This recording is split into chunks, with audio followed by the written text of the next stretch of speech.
السلام علیکم ورحمۃ اللہ۔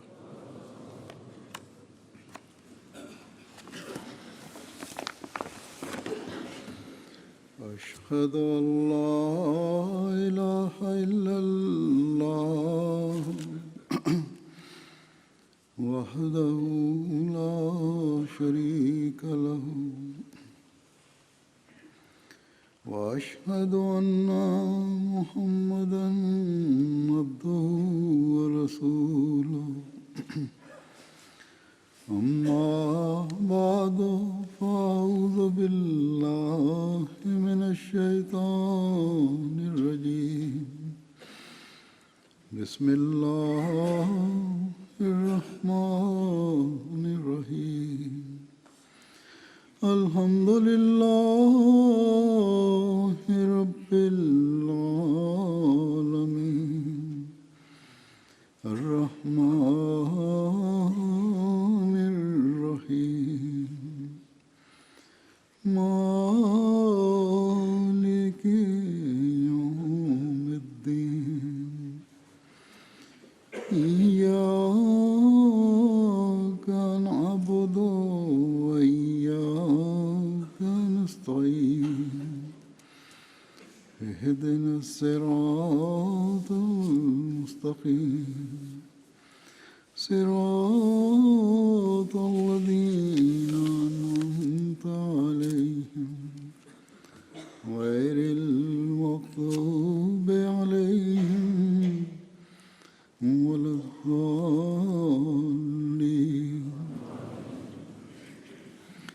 شهر رمضان الذي أنزل فيه القرآن هدى للناس وبينات من الهدى والفرقان فمن شهد منكم الشهر فليصم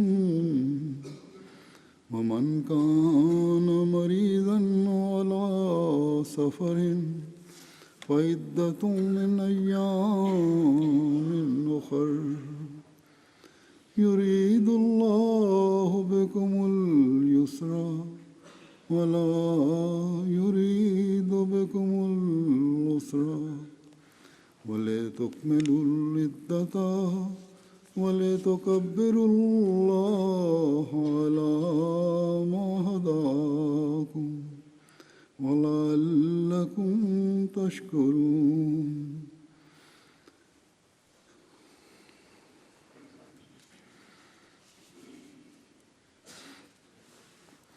اس آیت کا ترجمہ یہ ہے کہ رمضان کا مہینہ جس میں قرآن انسانوں کے لیے ایک عظیم ہدایت کے طور پر اتارا گیا اور ایسے کھلے نشانات کے طور پر جن میں ہدایت کی تفصیل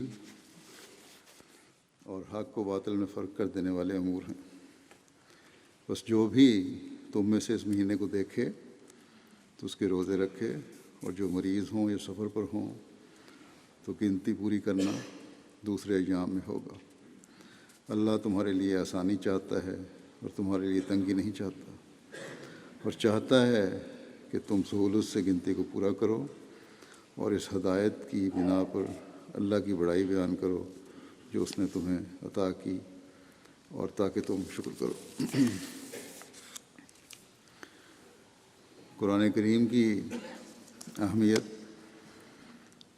اس کے مقام، اس پر عمل کرنے کی ضرورت، کس طرح عمل کرنا ہے، کن لوگوں کے لیے یہ زندگی پیدا کرنے کا ذریعہ بنتا ہے، انسانی زندگی پر اس کے کیا اثرات ہیں، اور اس کے بے شمار باتیں ہیں جن کی تفصیل ہمیں اللہ تعالیٰ نے قرآن شریف میں بتائی ہے۔ اس لیے کہ نہ صرف ہم اس عظیم شرعی کتاب پر عمل کر کے اپنی روحانی، دینی، اخلاقی ترقی کے سامان کریں، بلکہ دنیاوی ترقی کے بھی سامان کریں۔ اور اس آیت میں جس کی میں نے تلاوت کی ہے، رمضان کے مہینے کے ساتھ جوڑ کر قرآن کریم کی برکات کا رمضان کے ساتھ تعلق قائم فرمایا، اور رمضان کے تعلق کو قرآن کے ساتھ قائم کر کے رمضان کی اہمیت مزید اجاگر کی گئی۔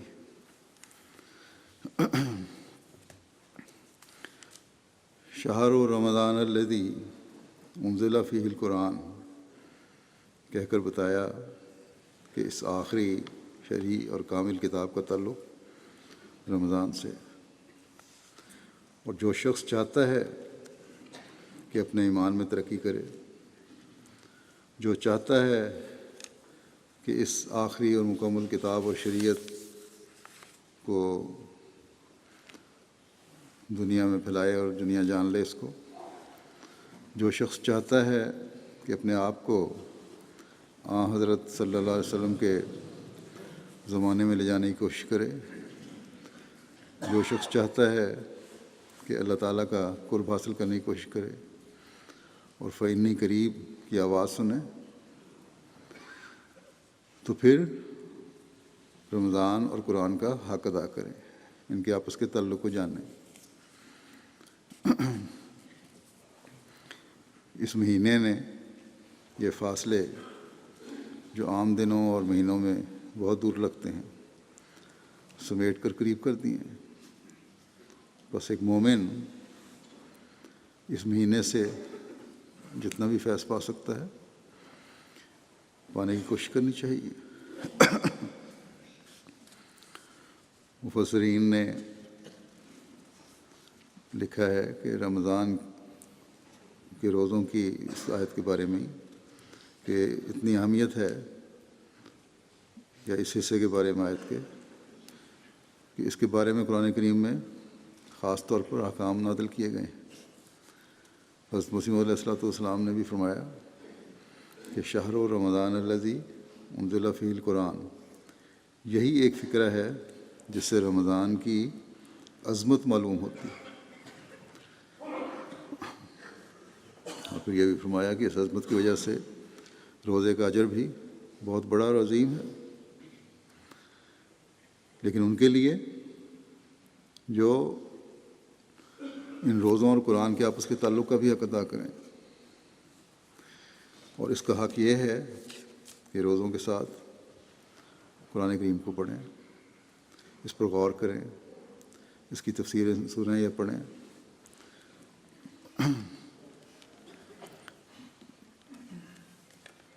کیونکہ جہاں تک میرا علم ہے، میں نے جائزہ لیا ہے، ہم میں سے بھی بہت سے ایسے ہیں، بڑی تعداد ہے ایسی، جو رمضان میں بھی قرآن کریم کا حق ادا کرنے کی کوشش نہیں کرتے، پورا پڑھتے نہیں، مطلب ہے کہ جو توجہ سے پڑھنا چاہیے اس طرح نہیں پڑھتے، اگر پڑھا بھی تو بے دلی سے تھوڑا سا پڑھ لیا۔ تو بہرحال اس طرف توجہ دینے کی ضرورت ہے۔ پھر شہر رمضان الذی انزل فیہ القرآن کے ایک یہ معنی بھی ہیں کہ اس مہینے میں قرآن کا نزول شروع ہوا، اور حضرت عائشہ رضی اللہ عنہا سے بھی یہی روایت ہے کہ جبریل ہر سال رمضان میں حضرت صلی اللہ علیہ وسلم کے ساتھ نازل شدہ قرآن کا دور کیا کرتے تھے، اور آپ کے وصال کے سال یہ دور 2 مرتبہ کیا گیا، 2 دفعہ دہرایا گیا قرآن کریم۔ بس حضرت صلی اللہ علیہ وسلم کا اسوہ اور اللہ تعالیٰ کے خاص منشا سے آپ کا یہ طریق ہمیں توجہ دلاتا ہے کہ ہم قرآن کریم کو کم از کم ایک بار تو ضرور رمضان میں ختم کرنے کی کوشش کریں، اور جیسا کہ میں نے کہا اس پر غور بھی کریں، تبھی ہم اللہ تعالیٰ کے اس ارشاد پر عمل کرنے والے ہو سکیں گے کہ ہدی للناس، جب ہم غور کریں گے، عمل پڑھیں گے، غور کریں گے، سمجھیں گے کہ انسانوں کے لیے ہدایت ہے، ان انسانوں کے لیے ہدایت ہے جو اس سے ہدایت لینا چاہتے ہیں، اور ہدایت پڑھے اور سمجھے بغیر تو نہیں مل سکتی۔ بس اس کا پڑھنا اور اس کو سمجھنا ضروری ہے، کیونکہ اللہ تعالیٰ فرماتا ہے، یہ بھی فرمایا اللہ تعالیٰ نے کہ یہ ہدایت دلائل کے ساتھ ہے، صرف یہی تمہیں حکم نہیں دے دیا کہ تم نے اس کو پڑھو اس میں ہدایت ہے، بلکہ ہر ہدایت کی دلیل دی گئی ہے، اس کو سمجھو، پڑھو اور اپنے اوپر لاگو کرو۔ کیونکہ دلائل کے ساتھ سمجھی ہوئی بات پر عمل دل کی گہرائی سے ہو سکتا ہے، حقیقی رنگ میں ہو سکتا ہے، اس ہدایت کی روح کو سمجھتے ہوئے ہو سکتا ہے۔ پھر یہ کہ بینات کے ساتھ دلائل ہے، جو ہدایت ہے اس کو دوسروں تک پہنچانے اور غیروں کو سمجھانے میں بھی آسانی پیدا ہوتی ہے، اور یوں تبلیغ کا جو قرآن کریم کے ذریعے ایک جہاد کا حکم ہے وہ بھی پورا ہوتا ہے۔ اور پھر یہ بھی اعلان فرمایا کہ اس میں فرقان بھی ہے، ایسے ٹھوس اور بین دلائل ہیں جو حق اور باطل میں فرق کر دیتے ہیں، اس پر عمل کرنے والا بھی دوسروں سے مختلف نظر آتا ہے۔ جو بھی قرآن کریم کی تعلیم پر عمل کر رہا ہے وہ دوسروں سے بہرحال مختلف نظر آئے گا، اس کی عملی اور روحانی اور اعتقادی حالت بھی دوسروں سے نمایاں طور پر اعلیٰ درجے پر پہنچی ہوگی۔ اور قرآن کے مقابل پر جو ہم بات کرتے ہیں دوسروں سے، تب بھی جب قرآن کے دلیل سے بات کریں گے تو قرآن کے مقابل پر کوئی اور کتاب اور کوئی دین کھڑا ہو ہی نہیں سکتا، کیونکہ اس میں ایسی تعلیمات ہیں، ایسے تاریخی شواہد ہیں، دوسرے دینوں کے مقابل پر ایسے دلائل ہیں جو روز روشن کی طرح اپنی برتری ثابت کر دیتے ہیں۔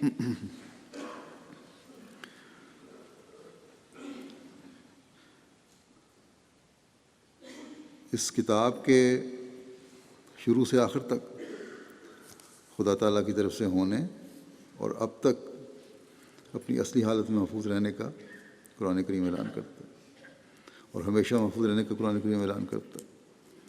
بس اللہ تعالیٰ فرماتا ہے کہ رمضان کے مہینے میں روزوں کے ساتھ جو ایک مجاہدہ ہے، اس علم و عرفان کے خزانے کو پڑھنے اور سیکھنے کی بھی کوشش کرو، اور اس کی تعلیمات کو اپنی زندگیوں کا حصہ بناؤ، اس کے احکامات پر غور کرو اور اپنی زندگیوں پر لاگو کرو،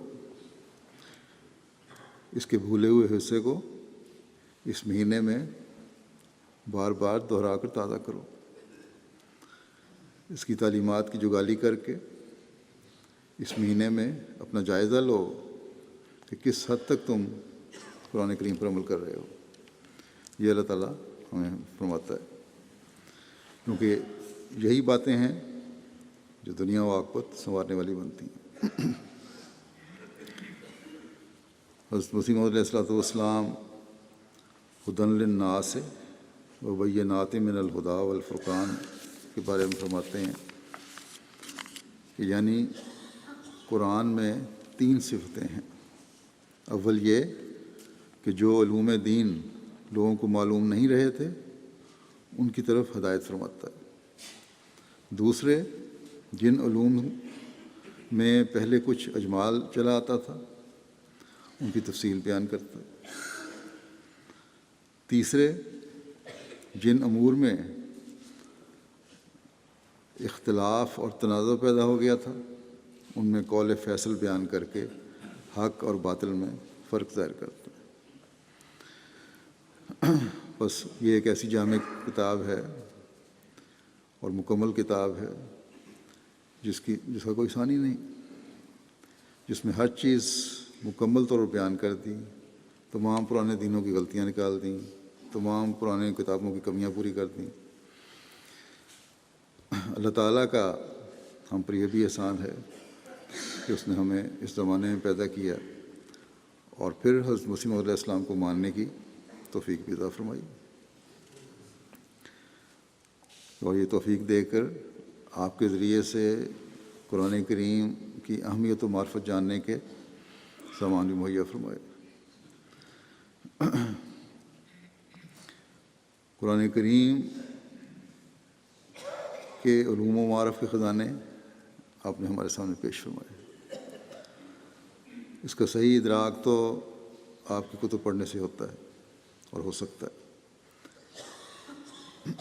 بہرحال اس وقت میں قرآن کریم کے بارے میں آپ کے چند اقتباسات رکھوں گا، جس سے قرآن کریم کے مقام و اہمیت کا پتہ چلتا ہے اور ہماری کیا ذمہ داریاں ہیں اس بارے میں ادا کرنے والی، ان کی طرف توجہ ہوتی ہے، تاکہ ہم ان باتوں کو سامنے رکھ کر قرآن کریم کے پڑھنے، پڑھانے اور عمل کرنے کی طرف توجہ دیں۔ تو یہ آیت جو میں نے تلاوت کی ہے، اس کے صرف اتنے حصے کا تھوڑی سی وضاحت میں نے کی ہے۔ اب میں حضرت مسیح علیہ السلام کے بعض اقتباسات آپ کے سامنے رکھوں گا۔ آپ فرماتے ہیں کہ خاتم النبیین کا لفظ جو حضرت صلی اللہ علیہ وسلم پر بولا گیا ہے، بجائے خود چاہتا ہے اور بالطبع اس لفظ پر یہ رکھا گیا ہے کہ وہ کتاب جو حضرت صلی اللہ علیہ وسلم پر نازل ہوئی ہے وہ بھی خاتم الکتب ہو اور سارے کمالات اس میں موجود ہوں، اور حقیقت میں وہ کمالات اس میں موجود ہیں، کیونکہ کلام الہی کے نزول کا عام قاعدہ اور اصول یہ ہے کہ جس قدر قوت قدسی اور کمال باطنی اس شخص کا ہوتا ہے، اسی قدر قوت قدسی اور شوکت اس کلام کی ہوتی ہے۔ حضرت صلی اللہ علیہ وسلم کی قوت قدسی اور کمال باطنی چونکہ اعلیٰ سے اعلیٰ درجے کا تھا، جس سے بڑھ کر کسی انسان کا نہ کبھی ہوا اور نہ آئندہ ہوگا، اس لیے قرآن شریف بھی تمام پہلی کتابوں اور صحائف سے اس اعلیٰ مقام اور مرتبے پر واقع ہوا ہے جہاں تک کوئی دوسرا کلام نہیں پہنچا، کیونکہ حضرت صلی اللہ علیہ وسلم کی استعداد اور قوت قدسی سب سے بڑی ہوئی تھی، اور تمام مقام کمال آپ صلی اللہ علیہ وسلم پر ختم ہو چکے تھے، اور آپ صلی اللہ علیہ وسلم انتہائی نقطے پر پہنچے ہوئے تھے۔ اس مقام پر قرآن شریف جو آپ پر نازل ہوا کمال کو پہنچا ہوا ہے، اور جیسے نبوت کے کمالات آپ پر ختم ہو گئے، اسی طرح پر اعجاز کلام کے کمالات قرآن شریف پر ختم ہو گئے۔ آپ خاتم النبیین ٹھہرے اور آپ صلی اللہ علیہ وسلم کی کتاب خاتم الکتب ٹھہری۔ جس قدر مراتب اور وجوہ اعجاز کلام کے ہو سکتے ہیں، ان سب کے اعتبار سے آپ کی کتاب انتہائی نقطے پر پہنچی ہوئی ہے، یعنی کیا باعتبار فصاحت و بلاغت، کیا باعتبار ترتیب مضامین، کیا باعتبار تعلیم، کیا باعتبار کمالات تعلیم، کیا باعتبارات ثمرات تعلیم۔ غرض جس پہلو سے دیکھو اسی پہلو سے قرآن شریف کا کمال نظر آتا ہے اور اس کا اعجاز ثابت ہوتا ہے، اور یہی وجہ ہے کہ قرآن شریف نے کسی خاص امر کی نظیر نہیں مانگی، بلکہ عام طور پر نظیر طلب کی ہے، یعنی جس پہلو سے چاہو مقابلہ کرو، خواہ بلحاظ فصاحت و بلاغت، خواہ بلحاظ مطالب و مقاصد، خواہ بلحاظ تعلیم، خواہ بلحاظ پیش گوئیوں اور غیب کے جو قرآن شریف میں موجود ہیں۔ غرض کسی رنگ میں دیکھو یہ معجزہ ہے۔ پھر قرآن کریم کی اہمیت بیان فرماتے ہوئے آپ فرماتے ہیں، ہمیں توجہ دلاتے ہیں، فرمایا کہ اگر ہمارے پاس قرآن نہ ہوتا اور حدیثوں کے یہ مجموعے ہی مایا ناز ایمان و اعتقاد ہوتے تو ہم قوموں کو شرمساری سے منہ بھی نہ دکھا سکتے، ویسے حدیثوں پہ اعتقاد کرنا ہے۔ تو فرمایا میں نے قرآن کے لفظ میں غور کی، تب مجھ پر کھلا کہ اس مبارک لفظ میں ایک زبردست پیش گوئی ہے، وہ یہ ہے کہ یہی قرآن یعنی پڑھنے کے لائق کتاب ہے اور ایک زمانے میں تو اور بھی زیادہ پڑھنے کے لائق کتاب ہوگی، جبکہ اور کتابیں بھی پڑھنے میں اس کے ساتھ شریک ہو جائیں گی۔ اس وقت اسلام کی عزت بچانے کے لیے اور بطلان کا استحصال کرنے کے لیے یہی ایک کتاب پڑھنے کے قابل ہوگی، اور دیگر کتابیں قطعاً چھوڑ دینے کے لائق ہوں گی۔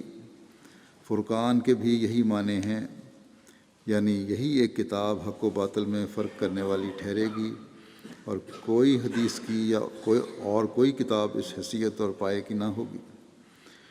اس لیے اب سب کتابیں چھوڑ دو اور رات دن کتاب اللہ ہی کو پڑھو۔ بڑا بے ایمان ہے وہ شخص جو قرآن کی طرف التفات نہ کرے اور دوسری کتابوں پر ہی رات دن جھکا رہے۔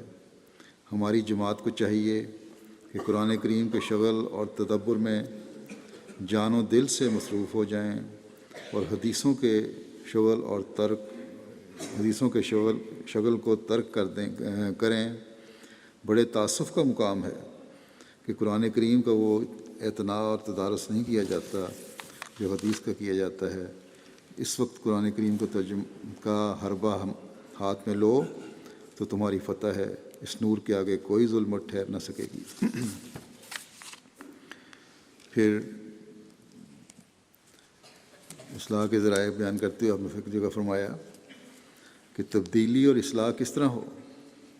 اس کا جواب وہی ہے کہ نماز سے، جو اصل دعا ہے۔ پہلی بات نماز۔ فرمایا قرآن شریف پر تدبر کرو، اور اس میں سب کچھ ہے۔ نیکیوں اور بدیوں کی تفصیل ہے اور آئندہ زمانے کی خبریں ہیں۔ بس پہلی چیز جو ہے نمازوں کی طرف توجہ، اور ان دنوں میں تو خاص طور پر باجماعت نمازوں کی طرف توجہ ہونی چاہیے، خاص اہتمام ہونا چاہیے۔ اور پھر قرآن کریم کا کیونکہ تعلق ہے رمضان سے، اس لیے ان دنوں میں اگر پڑھنے کی عادت ڈال لیں اور سوچنے کی اور سمجھنے کی عادت ڈال لیں، اپنے اوپر اس تعلیم کو لاگو کرنے کی عادت ڈال لیں، تو وہ پھر آئندہ بھی کام آتی ہے۔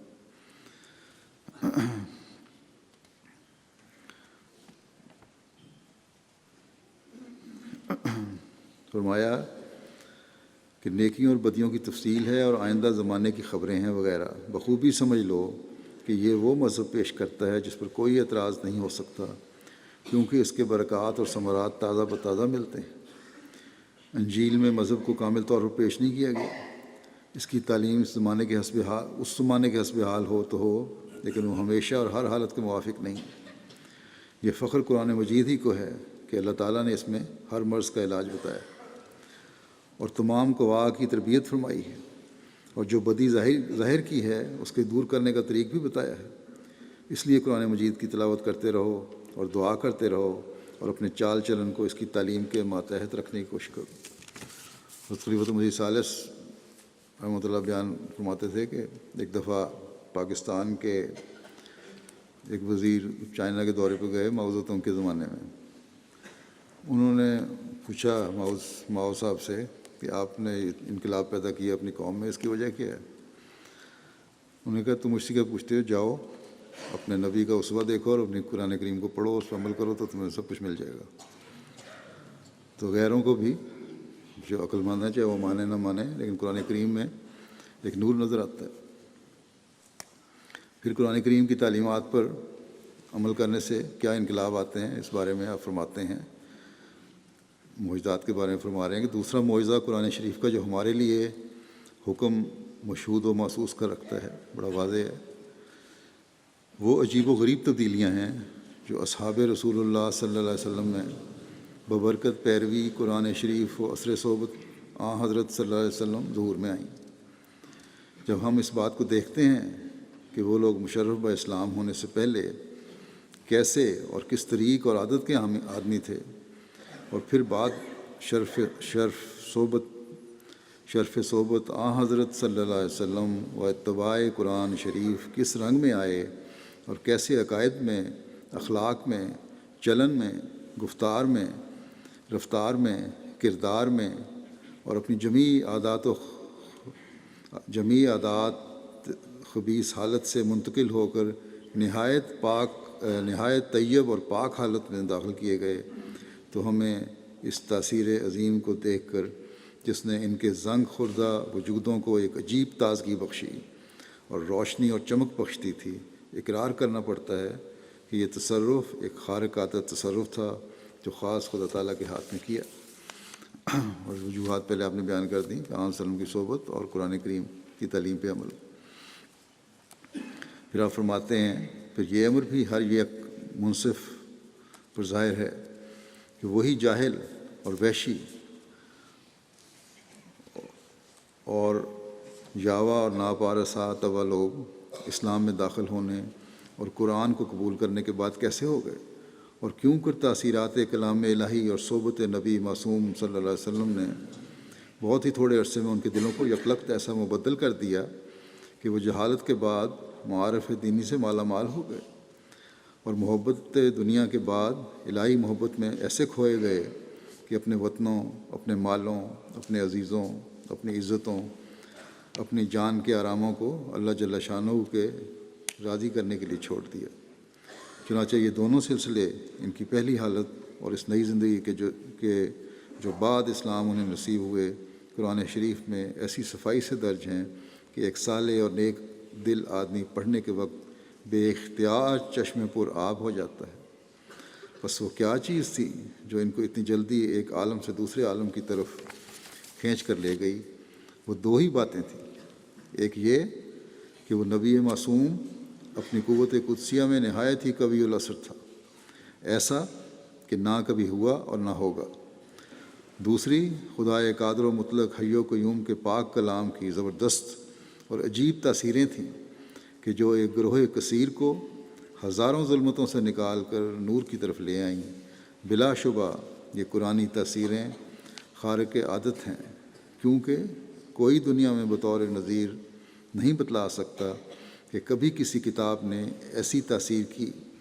کون اس بات کا ثبوت دے سکتا ہے کہ کسی کتاب نے ایسی عجیب تبدیل و اصلاح کی جیسی قرآن شریف نے کی؟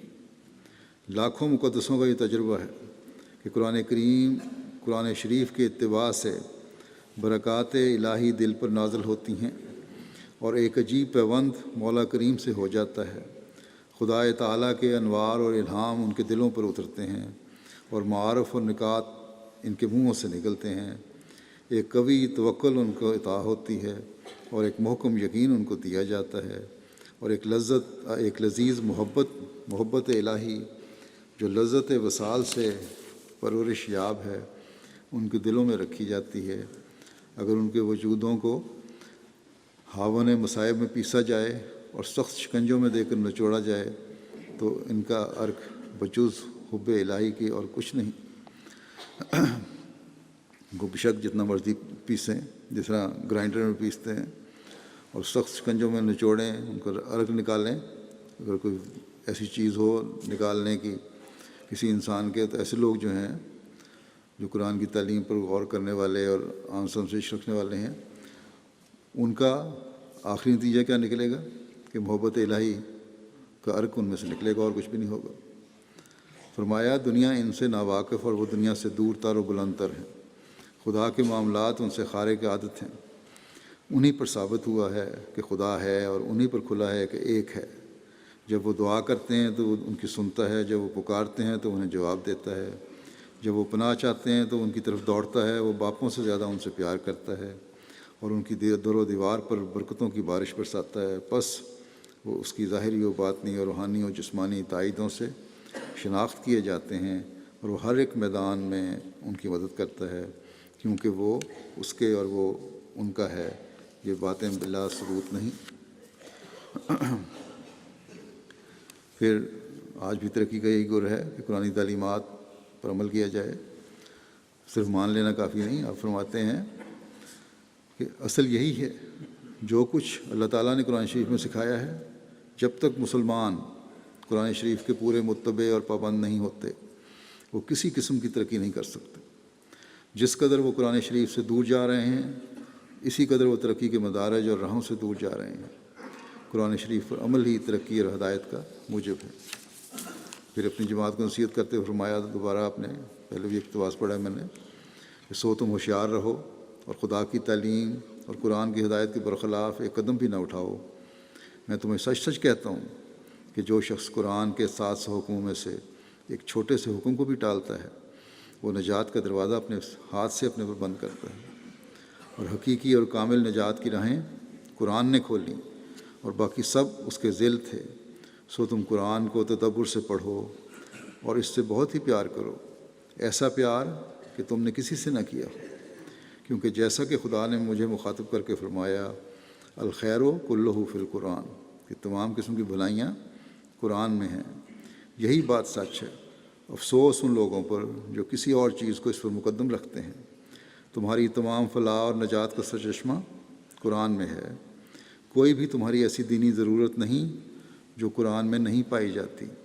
تمہارے ایمان کا مصدق یا مکذب قیامت کے دن قرآن ہے، یہی بتائے گا کہ تمہارے میں ایمان کیسا تھا، تصدیق کرے گا یا جھٹلائے گا۔ فرمایا اور بجز قرآن کے آسمان کے نیچے اور کوئی کتاب نہیں جو بلا واسطہ قرآن تمہیں ہدایت دے سکے، جو بلا واسطہ قرآن تمہیں ہدایت دے سکے۔ کوئی کتاب ایسی نہیں جو تمہیں ہدایت دے جب تک قرآن میں سے نہیں گزرو گے، جب تک اس میں قرآن کریم کی تعلیمات کا ذکر نہیں ہوگا۔ فرمایا خدا نے تم پر بہت احسان کیا ہے جو قرآن جیسی کتاب تمہیں عنایت کی۔ میں تمہیں سچ سچ کہتا ہوں کہ وہ کتاب جو تم پر پڑھی گئی اگر عیسائیوں پر پڑھی جاتی تو ہلاک نہ ہوتے، اور یہ نعمت اور ہدایت جو تمہیں دی گئی اگر بجائے توریت کے یہودیوں کو دی جاتی تو بعض فرقے ان کے قیامت سے منکر نہ ہوتے۔ بس اس نعمت کی قدر کرو جو تمہیں دی گئی، یہ نہایت پیاری نعمت ہے، یہ بڑی دولت ہے۔ اگر قرآن نہ آتا تو تمام دنیا ایک گندے مضغے کی طرح ہوتی، بڑے گندے لوتھڑے کی طرح ہوتی۔ قرآن وہ کتاب ہے جس کے مقابل پر تمام ہدایتیں ہیچ ہیں۔ پھر اس کی اہمیت بیان فرماتے ہوئے فرماتے ہیں کہ قرآن مجید ایک ایسی پاک کتاب ہے جو اس وقت دنیا میں آئی تھی جب کہ بڑے بڑے فساد پھیلے ہوئے تھے اور بہت سی اعتقادی اور عملی غلطیاں رائج ہو گئی تھیں، اور قریباً سب لوگ بدعمالیوں اور عقیدگیوں میں گرفتار تھے۔ اس کی طرف اللہ جل شانہ قرآن مجید میں اشارہ فرماتا ہے ظہر الفساد فی البر والبحر، یعنی تمام لوگ کیا اہل کتاب اور کیا دوسرے سب کے سب بد عقیدگیوں میں مبتلا تھے اور دنیا میں فساد عظیم برپا تھا۔ غرض ایسے زمانے میں خدا تعالیٰ نے تمام عقائد باطلہ کی تردید کے لیے قرآن مجید جیسی کامل کتاب ہماری ہدایت کے لیے بھیجی، جس میں کل مذاہب باطلہ کا رد موجود ہے، اور خاص کر سورہ فاتحہ میں جو 5 وقت ہر نماز کی ہر رکعت میں پڑھی جاتی ہے، اشارے کے طور پر کل عقائد کا ذکر ہے۔ پھر آپ فرماتے ہیں کہ قرآن میں جس قدر خداوند قادر مطلق نے تمام دنیا کے مقابلے پر، تمام مخالفوں کے مقابلے پر، تمام دشمنوں کے مقابلے پر، تمام منکروں کے مقابلے پر، تمام دولت مندوں کے مقابلے پر، تمام زور آوروں کے مقابلے پر، تمام بادشاہوں کے مقابلے پر، تمام حکیموں کے مقابلے پر، تمام فلاسفروں کے مقابلے پر، تمام اہل مذاہب کے مقابلے پر ایک عاجز، ناتوان، بے زر، بے زور، ایک امی ناخواں، بے علم، بے تربیت کو اپنی خداوندی کے کامل جلال سے کامیابی کے وعدے دیے ہیں۔ کیا کوئی ایمانداروں اور حق کے طالبوں میں سے شک کر سکتا ہے؟ یہ تمام مواعید کہ جو اپنے وقتوں پر پورے ہو گئے اور ہوتے جاتے ہیں، یہ کسی انسان کا کام ہے؟ ہم نے فرمایا تلاوت کے آداب کے بارے میں آپ فرماتے ہیں، کسی نے سوال کیا تھا کہ قرآن شریف کس طرح پڑھا جائے۔ آپ نے فرمایا قرآن شریف تدبر و فکر و غور سے پڑھنا چاہیے۔ حدیث شریف میں آیا ہے ربا قارن یلعنہ القرآن، یعنی بہت سے ایسے قرآن کریم کے قاری ہوتے ہیں جن پر قرآن کریم لعنت بھیجتا ہے۔ جو شخص قرآن پڑھتا اور اس پر عمل نہیں کرتا اس پر قرآن مجید لعنت بھیجتا ہے۔ تلاوت کرتے وقت جب قرآن کریم کی آیت رحمت پر گزر ہو تو وہاں خدا تعالیٰ سے رحمت طلب کی جاوے، اور جہاں کسی قوم کے عذاب کا ذکر ہو تو وہاں خدا تعالیٰ کے عذاب سے خدا تعالیٰ کے آگے پناہ کی درخواست کی جاوے، اور تدبر و غور سے پڑھنا چاہیے اور اس پر عمل کیا جاوے۔ یہ بیان فرماتے ہوئے کہ تلاوت کی غرض کس طرح پوری ہوتی ہے، آپ نے فرمایا لوگ قرآن شریف پڑھتے ہیں مگر طوطے کی طرح یوں ہی بغیر سوچے سمجھے چلے جاتے ہیں، جیسے ایک پنڈت اپنی پوتھی کو اندھا دھند پڑھتا جاتا ہے، نہ خود سمجھتا ہے نہ سننے والوں کو پتہ لگتا ہے۔ اسی طرح پر قرآن شریف کی تلاوت کا طریق صرف یہ رہ گیا ہے کہ 2-4 سپارے پڑھ لیے اور کچھ معلوم نہیں کہ کیا پڑھا، زیادہ سے زیادہ یہ کہ سر لگا کر پڑھ لیا اور قاف اور عین کو پورے طور پر ادا کر دیا۔ قرآن شریف کو عمدہ طور پر اور خوش الحانی سے پڑھنا بھی ایک اچھی بات ہے، حدیث میں بھی آیا اچھی تلاوت کرنی چاہیے، مگر قرآن شریف کی تلاوت کی اصل غرض تو یہ ہے کہ اس کے حقائق اور معارف پر اطلاع ملے اور انسان ایک تبدیلی اپنے اندر پیدا کرے۔ یہ یاد رکھو کہ قرآن شریف میں ایک عجیب و غریب اور سچا فلسفہ ہے، اس میں ایک نظام ہے جس کی قدر نہیں کی جاتی۔ جب تک نظام اور ترتیب قرآنی کو مد نظر نہ رکھا جاوے، اس پر پورا غور نہ کیا جاوے، قرآن شریف کی تلاوت کے اغراض پورے نہیں ہوں گے۔ پھر یہ بیان فرماتے ہوئے کہ کلام اللہ کی تلاوت سے محبت الہی پیدا ہوتی ہے، آپ فرماتے ہیں پرستش کی جڑ تلاوت کلام الہی ہے، کیونکہ محبوب کا کلام اگر پڑھا جائے یا سنا جائے تو ضرور سچے محب کے لیے محبت انگیز ہوتا ہے اور شورش عشق پیدا کرتا ہے۔ فرمایا کہ دلوں کی سختی کا علاج بھی قرآن کریم میں ہے۔ فرماتے ہیں کہ انسان کو چاہیے کہ قرآن شریف کثرت سے پڑھے، اور جب اس میں دعا کا مقام آئے تو دعا کرے، اور خود بھی خدا سے وہی چاہے جو اس دعا میں چاہا گیا ہے۔ جہاں عذاب کا مقام آوے تو اس سے پناہ مانگے اور بدعمالیوں سے بچے جن کے باعث وہ قوم تباہ ہوئی۔ دل کی اگر سختی ہو تو اس کے نرم کرنے کے لیے یہی طریق ہے کہ قرآن شریف کو بار بار پڑھے۔ جہاں جہاں دعا ہوتی ہے وہاں مومن کا بھی دل چاہتا ہے کہ یہی رحمت میرے شامل حال ہو۔ قرآن شریف کی مثال ایک باغ کی ہے۔ ایک مقام سے انسان کسی قسم کا پھول چنتا ہے، پھر آگے چل کر اور قسم کا پھول چنتا ہے، بس چاہیے کہ ہر مقام کے مناسب حال فائدہ اٹھائے۔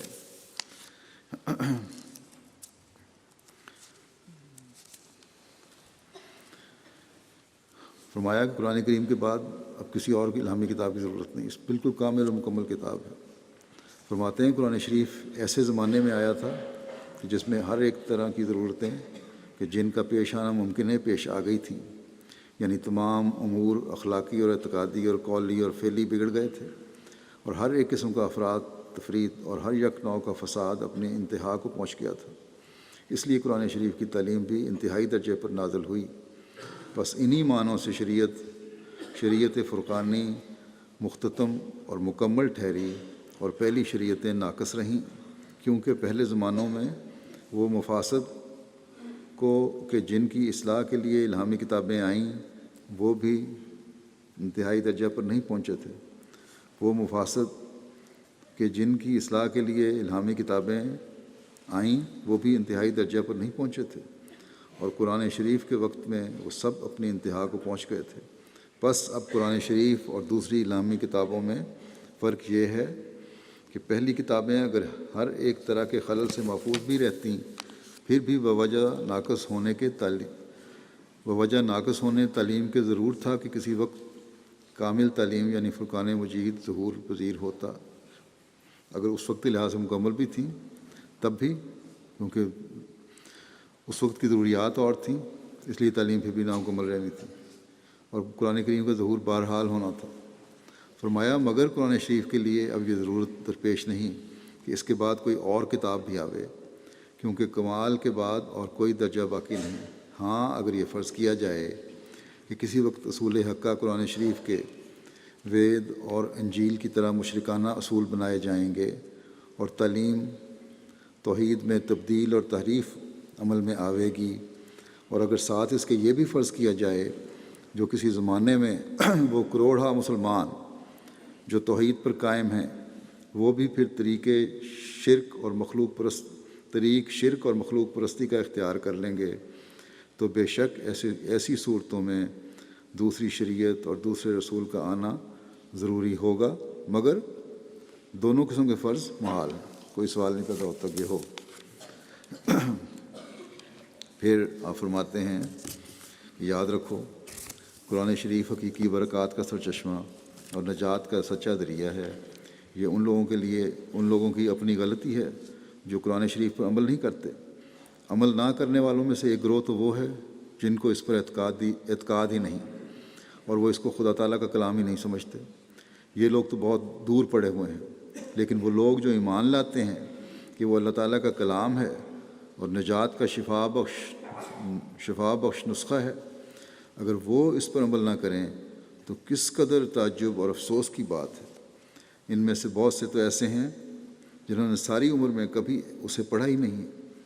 بس ایسے آدمی جو خدا تعالیٰ کے کلام سے ایسے غافل اور لاپرواہ ہیں، ان کی ایسی مثال ہے کہ ایک شخص کو معلوم ہے کہ فلاں چشمہ نہایت ہی مصفہ اور شیریں اور خنک ہے، اور اس کا پانی بہت سی امراض کے واسطے اکسیر اور شفا ہے۔ یہ علم اس کو یقینی ہے، لیکن باوجود اس علم کے اور باوجود پیاسا ہونے کے اور بہت سے امراض میں مبتلا ہونے کے وہ اس کے پاس نہیں جاتا۔ تو یہ اس کی کیسی بدقسمتی اور جہالت ہے۔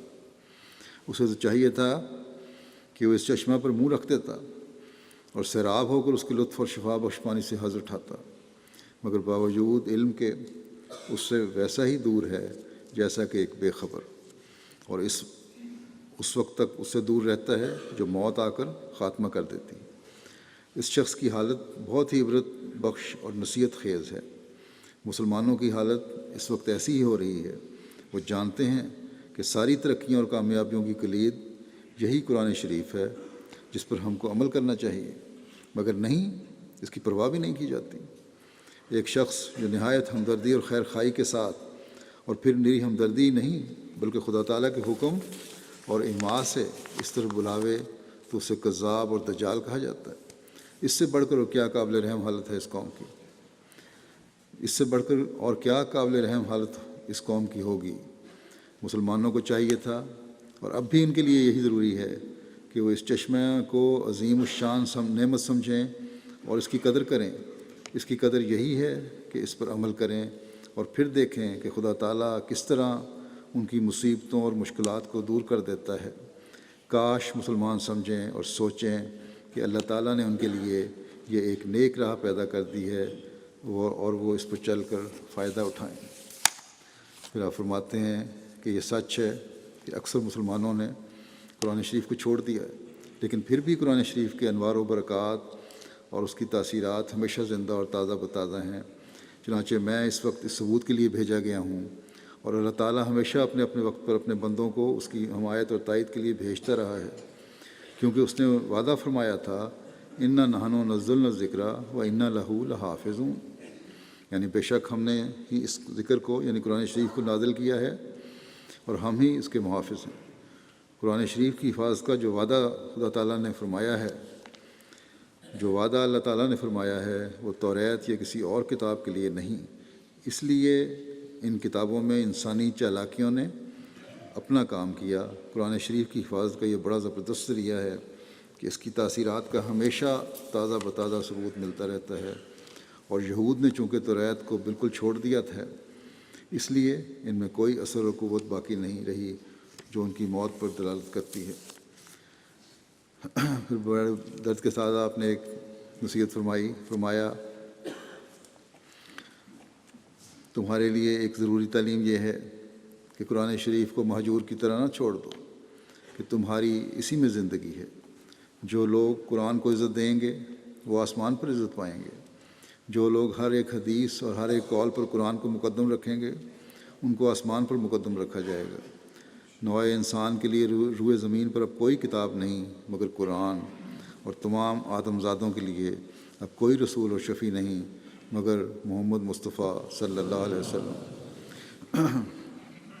یہ چند اقتباسات قرآن کریم کی اہمیت، تلاوت کی طرف توجہ اور تعلیم پر عمل کرنے کے لیے کی عمل کرنے کی توجہ دلانے کے لیے ہم پڑھے ہیں، تاکہ ہمیں سے ہر ایک کو ان کی طرف توجہ پیدا ہو اور اس رمضان میں ہم اس عام خزانے سے فیض پانے والے ہوں۔ جیسا کہ شروع میں نے کہا، اس کو پڑھیں اور غور کریں، اور جو چیزیں بھول گئے ہیں، بعض لوگوں نے بعض آیات یاد بھی کی ہوتی ہیں، بھول گئے، ان کو دہرائیں، یاد کریں۔ جو احکامات نظروں سے اوجھل ہو گئے ان پر عمل کرنے کی کوشش کریں۔ اللہ تعالیٰ ہم سب کو اس کی توفیق عطا فرمائے۔ ابھی نماز کے بعد میں 2 جنازے پڑھاؤں گا۔ ایک جنازہ حاضر ہے جو ہمارے کلیم احمد وسیم صاحب MTA کے کارکن تھے، 6 جولائی کو دل کا دورہ پڑنے سے 54 سال کی عمر میں وفات پا گئے۔ انا للہ و انا الیہ راجعون۔ یہ مرحوم حضرت حاجی محمد الدین صاحب درویش قادیان کے پوتے تھے۔ سید صادق علی صاحب سہارنپور کے نواسے تھے۔ مبارک ساقی صاحب جو یہاں مبلغ رہے ہیں، تبشیر بھی رہے ہیں، ان کے داماد تھے یہ۔ مکرم کلیم صاحب بچپن سے سلسلے کاموں میں فعال تھے۔ کراچی رہے ہیں تو وہاں کی لوکل اور ضلعی عاملہ کے ممبر تھے۔ ابوظہبی میں بطور نائب صدر جماعت کی خدمت کی توفیق پائی۔ 1999 میں 89 میں UK میں شفٹ ہو گئے، یہاں قائد مجلس لندن ریجن کے رہے، پھر شعبہ معال میں خدمت خلق میں جلسہ سالانہ کی خدمات پہ جاتے رہے۔ 93 میں MTA کا آغاز ہوا، تو اس وقت سے یہ بنیادی جو ابتدائی کارکن تھے MTA کے ان میں شامل تھے، اور مینٹیننس اور ٹیکنیکل کاموں میں بھی کام کیا، دوسرے شعبوں میں بھی انہوں نے کام کیا، اور آخری سانس تک MTA کے لیے خدمت بجا جاتے رہے۔ وہاں جو ٹرانسلیشن ڈپارٹمنٹ ہے اس کے انچارج تھے یہ۔ MTA کے ابتدائی نیوز کاسٹر اور پریزنٹر بھی تھے رہے تھے۔ خلافت سے انتہائی محبت کا تعلق تھا، دیانتداری سے کام سر انجام دیا کرتے تھے۔ اپنے سٹاف کے ساتھ انتہائی پیار اور محبت کا سلوک تھا، عزت و احترام کا سلوک تھا۔ انہوں نے، ان کی بوڑھی والدہ زندہ ہیں، ان کے علاوہ اہلیہ سارہ وسیم صاحبہ اور 1 بیٹی اور 2 بیٹے یادگار چھوڑے ہیں۔ ان کی والدہ کہتی ہیں، بڑا والدین کا احترام کرنے والا، خیال رکھنے والا، انتہائی خدمت کرنے والا، بہنوں بھائیوں کا خیال رکھنے والا تھا۔ ان کی اہلیہ کہتی ہیں کہ میرے شوہر کو میں نے دیکھا ہے حقیقی معنوں میں خدمت کا جذبہ رکھتے تھے، خدا تعالیٰ کے دین کے کام کرنے کے لیے ہر وقت حاضر ہوتے تھے، اور خلافت کی طرف سے جو بھی کام سپرد ہوتا اس کو بڑی جوش اور جذبے اور بشاشت سے انجام دینے کی کوشش کرتے۔ اللہ تعالیٰ کی مشیت پر کامل ایمان رکھتے تھے۔ لوگوں کو بھی اس کی تسلی دلایا کرتے تھے کہ اللہ تعالیٰ پر توکل کرو اور یہ کام کرو یا دعا کرو۔ مہمان نوازی ان کا نمایاں وصف تھا، اور مہمان گھر میں آتے تھے ان کی بڑی خدمت کیا کرتے تھے، بلکہ خود بلاتے تھے۔ پھر ان کی ہمشیرہ نے بھی لکھا ہے کہ تصنع بالکل کام نام کا نہیں تھا، اور ایک خوبی ان کی یہ تھی کہ حضرت مسیح علیہ السلام کی کتابیں پڑھنے کو کہتے ہیں، میں نے اکثر دیکھا، ان کو بڑا شوق تھا۔ ان کے ساتھ کام کرنے والے ایک کارکن عاصم شہزاد صاحب کہتے ہیں، 11 سال کلیم صاحب کے ساتھ میں نے کام کیا MTA میں، اور سچا اور مخلص خلافت کے فدائی کارکن پایا ان کو ہمیشہ، اور سینئر کارکن کی حیثیت سے کبھی بھی اپنے سے جونیئر کارکن کو یہ احساس نہیں ہونے دیا کہ میں سینئر ہوں، اور بڑے پیار اور محبت سے نئے آنے والے کارکنان کو کام سکھانے کی کوشش کرتے تھے۔ کہتے ہیں ایک دفعہ انہیں MTA کمپلیکس میں یہاں بیت الفتوح میں صفائی کے انتظامات کرتے ہوئے پوچھا، اور میں نے پوچھا یہ کہ آپ خود کیوں صفائی کرتے ہیں، دوسروں سے کروا لیا کریں۔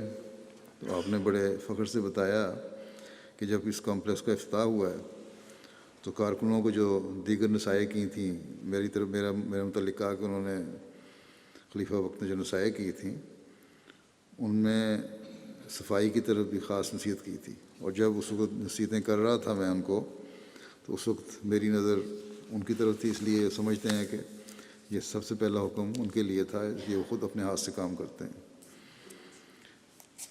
پھر ایک دفعہ کہتے ہیں پرانے کلپ دیکھ رہے تھے ایم ٹی اے کے، جس میں حضرت مسیح علیہ السلام اور خلفاء کے اقتباسات سلائڈ میں رکھے گئے تھے، اور جن سے یہ اظہار تھا کہ ایم ٹی اے کا جو ہے ایک ایسا ادارہ ہے جو حضرت مسیح علیہ السلام کے کام کو آگے بڑھانے کے لیے ایک بہت بڑا کردار ادا کر رہا ہے۔ تو یہ کلپ دکھاتے ہوئے وہ زار و قطار رونے لگے، کہہ رہے ہیں کہ کلیم بھی کس قدر خوش قسمت ہے کہ اس کو بھی اللہ تعالیٰ توفیق دے رہا ہے کہ اس میں کام کرے۔ پھر ان کا حق بنتا تھا چھٹی کا، رخصت کا۔ کہتے ہیں ایک دفعہ انہوں نے رخصت کی درخواست دی تو طاہر المجید راشد صاحب نے ان کو کہا ابھی کام بہت ہے تو آپ ابھی رخصت نہ لیں، تو بڑے انہوں نے فوری طور پر رخصت واپس لے لی اور وہ درخواست ہی پھاڑ دی۔ طاہر المجید صاحب نے بھی لکھا ہے مجھے کہ بڑی بشاشت سے انہوں نے وہ درخواست پھاڑی، یہ نہیں کہ کوئی غصے میں۔ پھر وہ خود اس کے علاوہ بھی امام صاحب یہ بھی لکھتے ہیں کہ ماشاء اللہ بہت محبت اور خلوص سے ٹھوس خدمت کی توفیق انہوں نے پائی، ہمیشہ جماعتی کاموں اور مفادات کو ذاتی کاموں پر فوقیت دی، اور اپنے کام کے بھی ماہر تھے اور بڑی دلی رغبت سے کرتے تھے۔ خالد صاحب نے بھی لکھا کہ جب بھی ان کو کہا گیا، رابیل صاحب کے زمانے میں ان کا مختلف وقتوں میں آنا جانا ہوتا تھا، تو جب بھی ان کو کہا تو انہوں نے کہا کوئی بات نہیں، جب رابیل صاحب فارغ ہوں، دن ہو رات ہو، آ جایا کریں، مجھے صرف بتا دیا کریں تاکہ میں اس سے پہلے آ کے وہاں انتظام کر دیا کروں۔ تو ہر وقت خدمت کے لیے تیار رہتے تھے۔ میں نے بھی دیکھا ہے بچوں کے ساتھ جب ملاقات کے لیے کبھی آئیں میرے پاس تو بچوں کو آگے بٹھایا کرتے تھے اور خود پیچھے بیٹھ جاتے تھے، شاید اس لیے کہ براہ راست بچے میرے سے باتیں کریں اور وہ تعلق جو ان کو خلافت سے ہے ان بچوں میں بھی آئندہ جاری رہے۔ اللہ کرے کہ ان کی خواہش اور ان کی ہمیشہ پوری ہوتی رہے اور ان کے بچوں کا خلافت سے تعلق قائم رہے، اور جو ان دونوں ماں باپ نے بچوں کی ماشاءاللہ بڑے آسان رنگ میں تربیت کی ہے، اللہ تعالیٰ ہمیشہ ان کو بچوں کو جماعت کا مفید وجود بنائے اور ان کا حامی و ناصر ہو، ان کی اہلیہ کو بھی صبر و استقامت دے، ان کی والدہ کو بھی صبر دے۔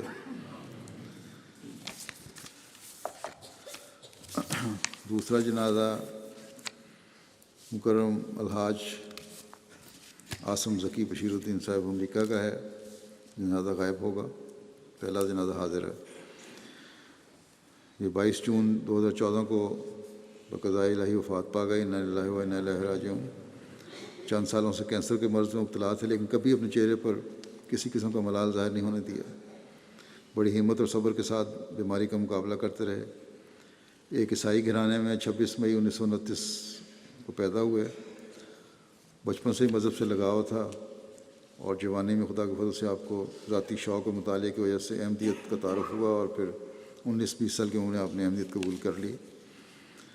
خدا تعالیٰ کی ہستی پر آپ کو کامل یقین تھا، نہایت مضبوط ایمان تھا، بڑے صابر و شاکر مومن، یعنی حقیقی تصویر تھے مومن ہونے کی۔ کئی جماعتی بزرگ شخصیات سے شرف ملاقات ان کو حاصل ہوا۔ پہلی دفعہ ظفر اللہ خان صاحب سے 1940 میں ان کی ملاقات ہوئی۔ 1979 میں حضرت خلیفۃ المسیح الثالث سے شرف ملاقات نصیب ہوا۔ عاصم صاحب کہا کرتے تھے کہ جب میں نے پہلی ملاقات کی خلیفۃ المسیح الثالث سے تو مجھے یوں لگا جیسے ان کے گرد ایک نورانی حالہ، نور کا ایک حالہ ہے جو ابھی میں تصور کر سکتا ہوں۔ امریکہ کی نیشنل عاملہ میں ان کو خدمت بجا لانے کی توفیق ملی، لوکل صدر بھی رہے، سیکٹری تبلیغ بھی رہے، زعیم انصار اللہ کی حیثیت سے بھی کام کیا۔ امریکہ کے شہر سیاٹل میں ایک پورٹ پر کام کرتے تھے اور آپ کو 2-3 ماہ گھر سے دور رہنا پڑتا تھا۔ انہی ایام میں جبکہ آپ کی بڑا آمدنی والا کی ملازمت تھی، یہ ایک دفعہ جلسہ آ گیا اور آپ جلسہ اٹینڈ کرنے کے لیے اپنا کام چھوڑ کر آ گئے اور ملازمت چھوڑ کر آ گئے.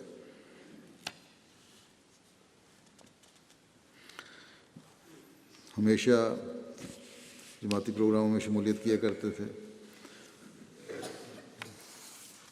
ایک دفعہ جماعتی پروگرام میں شامل ہونے کے لیے جا رہے تھے خدمت کے لیے کسی جگہ، اور تیز گاڑی چلا رہے تھے تو پولیس والے نے آپ کو روک لیا. اور ٹوپی پہنی ہوئی تھی آپ نے، تو پولیس نے پوچھا کہ چرچ جا رہے ہو، یعنی مسجد میں. ٹوپی مسلمانوں والی تھی، نماز پڑھنی. تو اس نے کہا، انہوں نے جواب دیا انہوں نے کہ ہاں. پولیس افسر بھی کوئی نیک تھا، کہنے لگا اچھا جاؤ پھر جتنا تمہیں جرمانہ میں نے کرنا تھا وہ جا کے اپنی مسجد کو ادا کر دینا. تو انہوں نے مسجد پہنچتے ہی $85 کی رقم جرمانے کی ہونی تھی، وہ مسجد چندے میں دے دی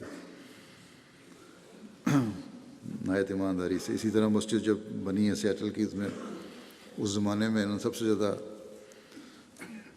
رقم پیش کی. 1970 کی بات ہے، جس میں کہتے ہیں اس زمانے میں ایک نئی کار آ جاتی تھی اس رقم میں. ہمیشہ تبلیغ کا شوق تھا. اپنی گاڑی میں فولڈنگ ٹیبل اور چند کتب اور فلائر ہمیشہ رکھتے تھے، اور جہاں بھی جاتے وہاں سٹال لگایا کرتے اور تبلیغ کیا کرتے تھے، لٹریچر تقسیم کرتے تھے. سیٹل کی پبلک لائبریریز میں جماعتی کتب اور فلائر انہوں نے رکھوائے. آخری لمحے تک ان کو جماعت کی ترقی کی فکر رہتی تھی. بڑی محبت تھی جماعت سے، خلافت سے، اور ہمیشہ لوگوں کو نصیحت کیا کرتے تھے کہ جماعت کے لیے خدمت کرو. آپ کے لواحقین میں اہلیہ اور 4 بچے ہیں. اللہ تعالیٰ ان کے درجات بلند کرے اور ان بچوں کو بھی نیکیوں پر قائم رہنے کی توفیق عطا فرمائے.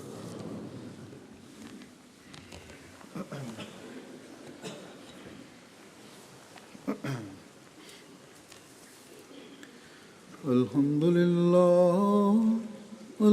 لله نحمده ونستعينه ونستغفره ونؤمن به ونتوكل عليه ونعوذ بالله من شرور أنفسنا ومن سيئات أعمالنا.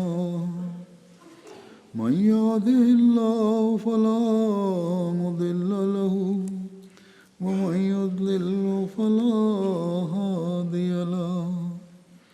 ونشهد أن لا إله إلا الله ونشهد أن محمدا عبده ورسوله.